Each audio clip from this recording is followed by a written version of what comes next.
Time and time again, I keep telling you guys that 2025 is going to be one of the most interesting years in gaming culture in general, because we're going to start finding out that we're going to find more developers speaking up about the current situation and the trends that's going on within the AAA space, and developers just speaking up about, development and the process itself, and how that is not as what it used to be in the past, and that some of them want to be able to create great games but can't do that because of the current state as far as development costs and studios chasing trends, and how that these developers are now trying to go out and branch out on their own to be able to create the games that they want.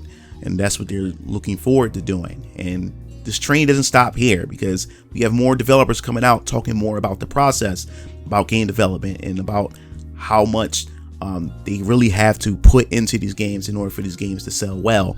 So we have the Resident Evil 4 and Devil May Cry 4 producer admits that industry has grown to the point where a game just being fun isn't enough to sell. And I can also agree with that. A game also can't just be fun. There's also other factors that has to go into it, because you can put all the passion and the fun in the world, but there's still some things that needs to be placed. More specifically, it has to be marketed to gamers to let gamers know that these games exist. But they want to go deeper into this. So it's an article from Bound in the Comics about what this producer and what the director has been saying in terms of this is concerned. So the producer Hiroyuki Kobayashi has pretty much gave his opinion about this. So he says, unlike the past years, the success of giving the title now depends on far more than just being fun. Kobayashi, who served as a producer on a number of Capcom titles, including Devil May Cry 4, Resident Evil 4, and every Sengoku Basara entry before leaving to form his own current group called the GPT Track 50 Studio, provided this insight into the modern video game industry while speaking to Tekken franchise director Katashiro Harada for the latest entry of Famitsu behind the scenes of game development creator interview series. And you definitely need to go check that out, because I believe that Harada also has his own channel where he talked to other game developers, and I find it kind of interesting to see some of my favorite game developers and directors come together and actually talk. I think the one that I enjoyed the most is where we had Sakurai, the father of Super Smash Bros. Himself, had an interview with Harada and how they discuss game design, game development itself, and I think it's pretty interesting. So you definitely need to go look into that. So now, from this article, it says that reflecting on the fact is that every growing nature of their industry had led to similar change in their respective workloads, Kobayashi opened. So I quote, "In the past, game development often started with a simple thought like, this seems fun. If a team had enough development experience, the game would somehow turn into a hit. But nowadays, just being fun isn't enough to sell." And this we gotten to the point. I think also budgeting, I think, plays a big role in the fact is that developers can't go out and just make a fun game.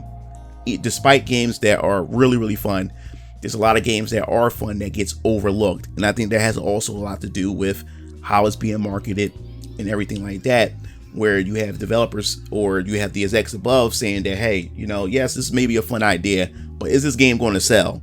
So that's why we're starting to see this trend chasing. Whatever is successful, we're going to do the same thing. And this is why I talked about in the last previous video, where I talked about how a lot of Japanese developers, where Sakurai himself said that a lot of Japanese developers are Americanizing their games to appeal to a wider audience, and they keep the wider audience in mind, where the Japanese development or Japanese developers are losing that Japanese edge that they used to have back in the day and in the past, because they're too busy trying to fit things to fit a trend that the West is known to gravitate towards. So they rather stick to that than to try something new and something that's just strictly fun and everything. But let's move on. So it says, I quote, "We need to conduct thorough marketing beforehand, analyze which audience the game will appeal to, and clearly define the target," he explained. "If we don't, the game won't be well received. For example, the title we're currently developing is aimed at the overseas gaming market. I'll say this now, it probably won't sell very well in Japan." And this is what we're talking about.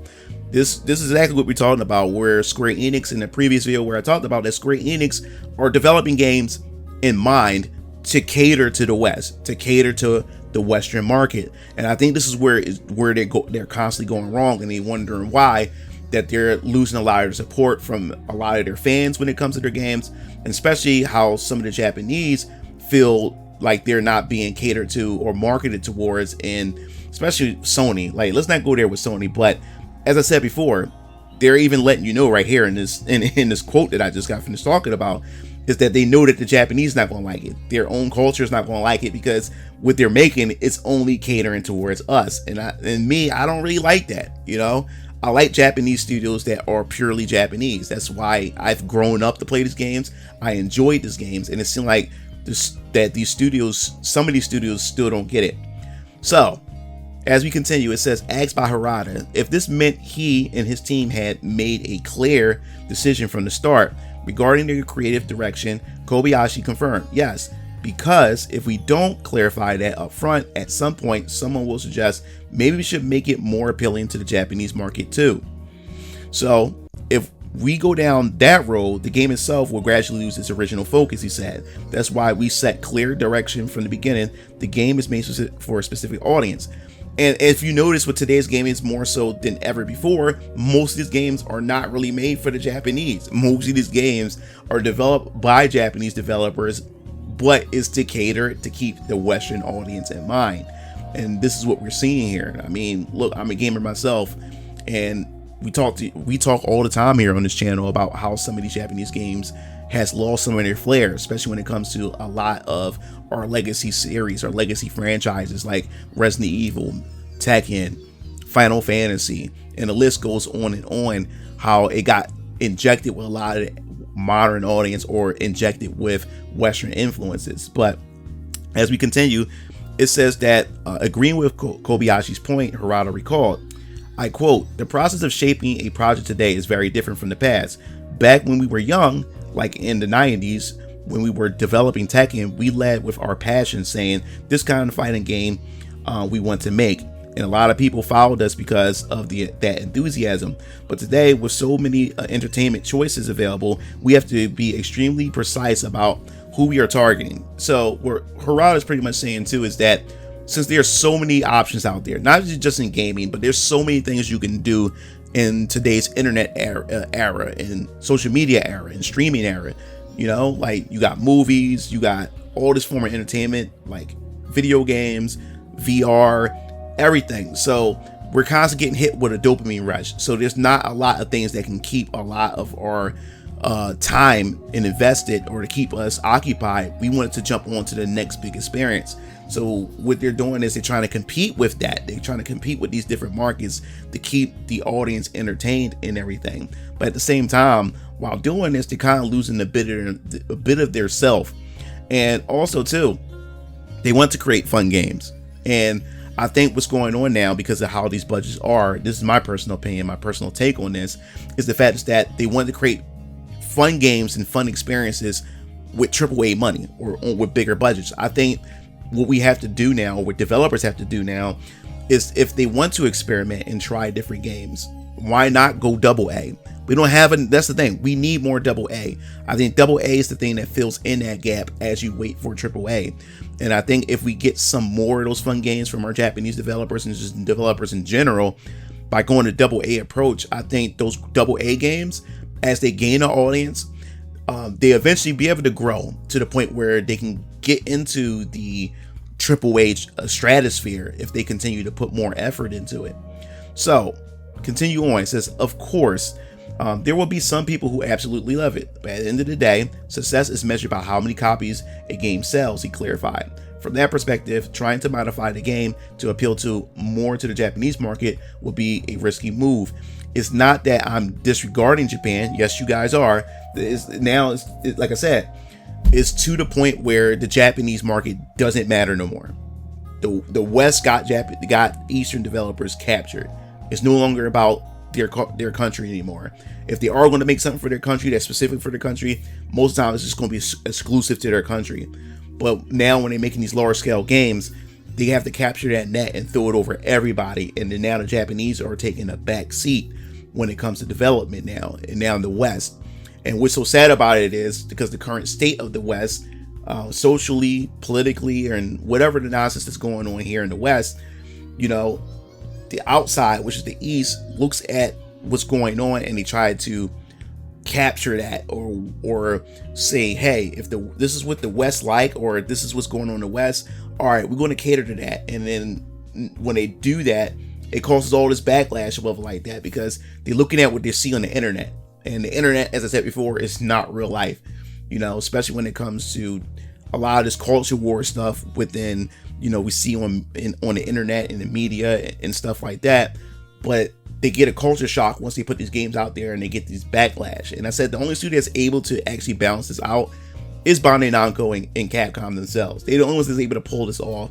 And yes, it's still ruffle feathers. People still want the old Capcom and stuff, but they found a way to be able to blend modernness and still have some of their Japanese essence in these games. But I more so prefer just go all Japanese. That's how I see it. But now they're seeing it that just catering Japan is just not profitable by itself anymore. They have to cater to the global audience. And I think the only way to fight against that is that we start going back to double A gaming. So to continue on, it said, I would love for it to sell well here, but if we prioritize that, it could negatively impact the game's success overseas. As I mentioned before, we've made a clear decision to focus on the international market, which is so sad. With that in mind, everything from the world building to the genre and characters is designed specifically for an overseas audience. And we're starting to see that with a lot of these games. And that is so bad, man. They're chasing so many trends. And that's what the problem is. And I don't understand why they don't realize that the international market love their games because they're Japanese. And I don't understand why they just can't get that through their heads. And they keep chasing the international market while avoiding or just putting Japanese culture and their audience in behind and stuff. So, I mean, it's sad to hear that, but hopefully we start to see a shift pretty soon, you know? And that's how it works. And like I said, Capcom and Bandai Namco, they figured out the code. They cracked the code of how to be able to balance both essence, the West essence and the Eastern essence, and put it all together to create the games that they are creating today and why they have so much success. But that pretty much wraps up this video. I'll definitely hear your thoughts. What do you think about this and this whole thing where the East is just trying to capture that international market, that international audience, and now they're not trying to placate to their homeland or their country, and more so trying to placate to everybody else. So, if you liked the video, hit the like button, subscribe button for more gaming content here on this channel. This is Mugen Lord, signing off. I'll see you Game Fiends later. Peace out.